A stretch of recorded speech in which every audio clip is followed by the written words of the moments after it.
See, I thought filming downstairs would be a good idea, but now I'm just realising that we have the most random things down here, like an inflatable monkey that we stole from a club in 2019 now. You show me how to live love, so tell me what you're thinking of. I think one of the best things about university is the fact that it's a massive learning curve, and you do a lot of that learning from your own mistakes and things that you could have done better in hindsight. I'm now almost at the end of my second year of uni, which is just crazy. So I feel like I've made a lot of these mistakes over the past 2 years, and there's definitely things that I could have done better. So that is what this video is all about. It's 10 habits that I think you should implement from the moment you start at university to make sure that you are making the most out of your experience and you're not making the same mistakes that I did. Obviously, you don't need to do them. I just put that word in the title to make it catchy, I'm not gonna lie. They're all things that I genuinely do as well. However, I tried to make them as realistic as possible for this video.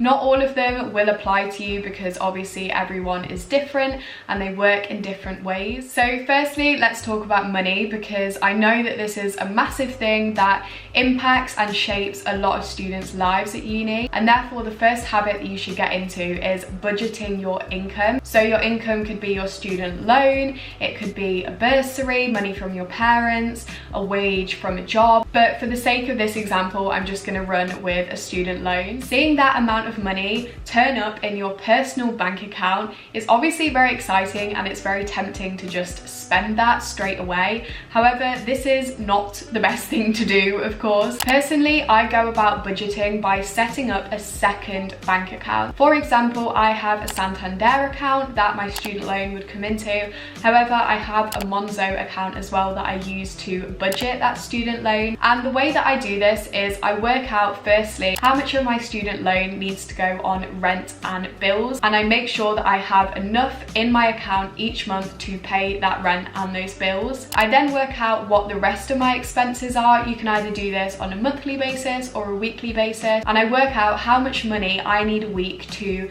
do a food shop, to do anything I've got planned with my friends, to pay for any activities, memberships, subscriptions. And once you've worked out this number, this is how much I transfer via a standing order into my Monzo account. So every Monday, my Santander account, so the account that my income comes into, automatically deposits £100 into my Monzo account for me to spend that week on my expenses. So then when I go about my week and I do my food shop, I was gonna say go out, obviously I'm not going out anywhere. It just means that you're not spending above your means. I'm only spending that £100 that I have in my budget, and I know because of that I'm still gonna have enough to pay my rent and my bills. And if I do need more, then obviously you are free to still use your other bank account to pay for those expenses. I'd also really recommend just keeping track of where you're spending your money. So with Monzo, you can see where that money is going. It tells you how much you're spending on eating out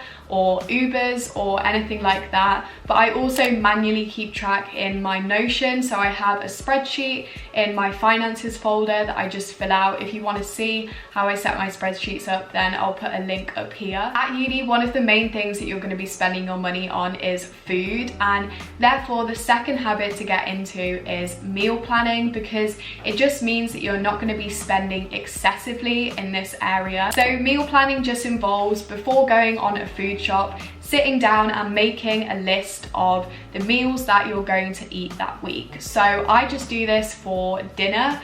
I don't really plan what I'm gonna have for breakfast and for lunch, mostly because I eat the same thing every day, so that part is really easy. Work out what ingredients you need to make these meals, and this list of ingredients is basically going to be your shopping list, and then obviously add on things that you want for breakfast and lunch and snacks and drinks. I know it sounds obvious, but once you have a shopping list, it just means that when you go and do your weekly shop, you're only buying things that you actually need and you know they're actually going to make a meal. I made the mistake at the start of first year to just go shopping without a shopping list, and honestly the amount of shit that I used to come back from the shops with was just ridiculous, and none of it ever really made a meal. So then I found that I was going to the shop again to get more ingredients so I could actually make a meal. And just having a meal plan and shopping list just eliminates all of this, and it means that you're going to spend less money. Just as a side note, I'd also recommend just walking a little bit further and finding a cheaper supermarket. I know there's probably a Sainsbury's local or Tesco Express near you,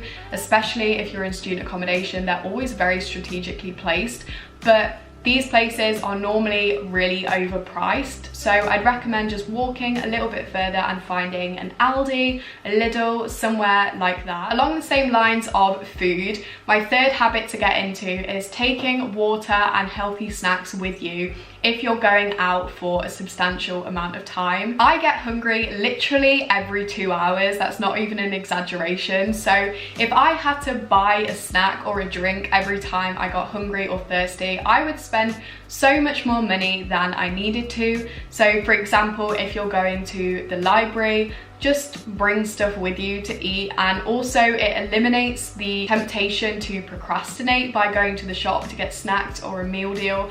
Of course, it's great to have a break and stretch your legs and get some fresh air, but you can do that for free. You don't need to spend money. Equally, it's fine to do it every now and again and buy yourself a nice snack every now and again, but for the most part, you probably have things at home that you can eat, so just bring them with you. Habit 4 is making sure that you have a balanced diet and you're getting all of the micronutrients and the vitamins that you need. As a student, I think this can actually be a lot harder done than said. That is not the phrase. Once again, I'm not going to sit here and tell you to not drink and not get takeaway and not do all of those things, because that would make me a massive hypocrite, but I think it's so important to be fueling your bodies and to be making sure that you are getting all of the nutrients that you need. One really easy way of doing this, and one thing that I really don't think a lot of students do, is just taking vitamin supplements. These don't have to be expensive either. I have some vitamin C and zinc tablets that just dissolve in water that were literally £1.25 from Morrison's, and they'll last you an entire month. And I also have these Well Woman ones as well that were £6 from Morrison's. The third habit that you should be getting into as a uni student is making a daily to-do list. There's obviously loads of different ways you can make a to-do list. I personally like using Notion, so every weekend I will sit and I will input what lectures and seminars and workshops I have that week, and then working around my contact hours, I will put in when I need to do the prep work for things, when I need to do things like filming videos. Habit 6 sort of follows on from that, and it is try and create some sort of routine. And I know that this is easier said than done, especially as a uni student. Obviously not so much at the moment, but no 2 days are really the same. But I think it's really important to have some sort of daily routine and also weekly routines. So for me, my weekly routine is just things like doing my washing and my food shop on the same day every week. So I do mine on a Monday mostly, and it just means that if you're doing it on the same day every week, you're gonna form a habit out of it and you're gonna be less likely to forget it. It's gonna feel like less of a chore. And in terms of a daily routine, obviously it depends on what you're up to, but if you don't really have any plans in the evening that are gonna disrupt anything, try getting up at the same time every day, going to bed at roughly the same time, eating meals at roughly the same time, because it just means that your days are a lot easier to plan out and you will ultimately just get more done. Another habit is trying to get involved in something else alongside your studies. Obviously, at the end of the day, you are at uni to get a degree, but I know that a lot of employers actually like it when students have done something else alongside their degree. And one of the best ways to do this is by getting involved in a society. You can just join a society based on any interests you have, whether it's a sports team, a musical instrument, a dance, I don't know. But another great thing is to maybe try and get on the committee for that society the next year. So this is what I did for Love Society, which is Leeds University Business School Society. In first year, I was just a member, and then in second year, I applied to be part of the committee, and I'm now the publicity sec. Or if there's nothing like that that you find that you're interested in, then why not try and start your own?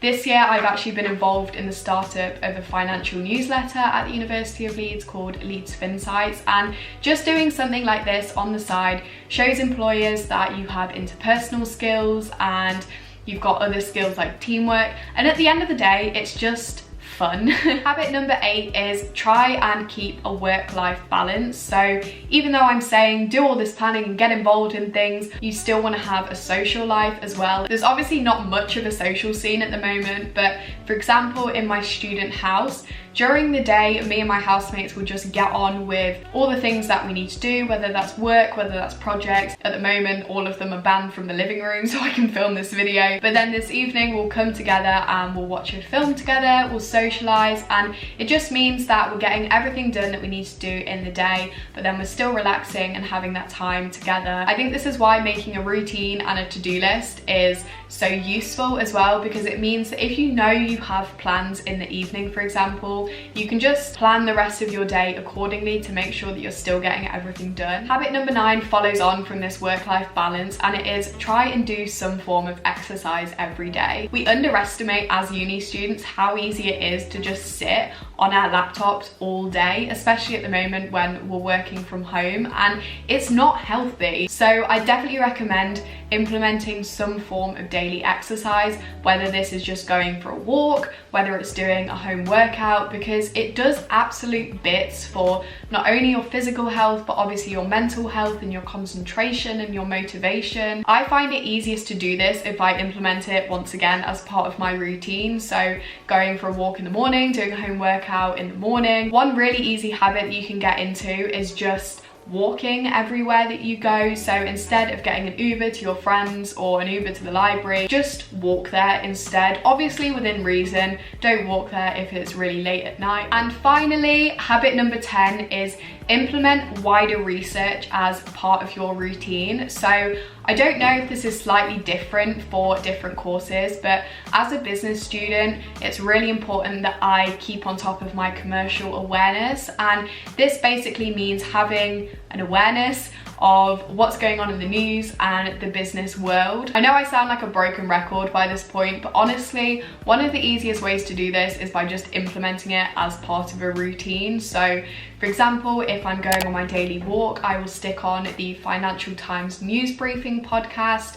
I follow finance pages and business pages on social media. I'm also obviously part of Leeds Finsights. If you want commercial awareness updates and financial news as a student straight to your inbox, then make sure to subscribe. Shameless plug. This not only helps with your understanding of the course, but it also helps with assignments. It helps with interviews when you're coming to do placements or graduate roles. So yeah, those are my top 10 habits to get into as a university student. I hope this has been useful and I hope you've enjoyed it, and if you have, then make sure to give the video a thumbs up, subscribe to my channel for more university content, and also follow my social media pages, which will be linked down below in the description. I always post daily updates of what I'm up to, particularly on Instagram. Bye guys!